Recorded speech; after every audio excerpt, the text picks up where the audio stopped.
Hi friends, mutual ఫండ్స్లో మనం ₹1,00,00,000 పొందాలి అంటే ఎంత అమౌంట్ ఇన్వెస్ట్ చేయాలి, ఎంత కాలం ఇన్వెస్ట్ చేయాలి? షేర్ మార్కెట్లో ఒక్కొక్క షేరు కొనడానికి మనం చాలా డబ్బు అయితే ఇన్వెస్ట్ చేయవలసి ఉంటుంది. అదే మనం మినిమం ₹500 నుంచి ₹1,000 పే చేయడం ద్వారా ఎట్ ఏ టైము 30 నుంచి 40 కంపెనీలను కొనవచ్చు. ఈ పద్ధతిలో ఇన్వెస్ట్ చేయడాన్ని మ్యూచువల్ ఫండ్స్ అని అంటారు.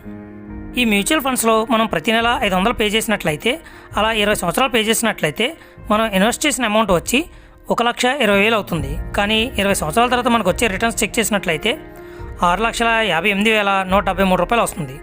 అదే మనం 40 సంవత్సరాలు కానీ ఇన్వెస్ట్ చేసినట్లయితే మనం ఇన్వెస్ట్ చేసిన అమౌంట్ వచ్చి ₹2,40,000 అవుతుంది. కానీ మనకు వచ్చే రిటర్న్స్ ₹1,13,08,092 రావడం జరుగుతుంది. ఈ విధంగా మ్యూచువల్ ఫండ్స్లో కాంపౌండింగ్ ఇంట్రెస్ట్ ద్వారా మనం చాలా తక్కువ అమౌంట్ పే చేసినా కానీ అది లాంగ్ టర్మ్లో ఇంత పెద్ద అమౌంట్ని అయితే జనరేట్ చేయడం జరుగుతుంది.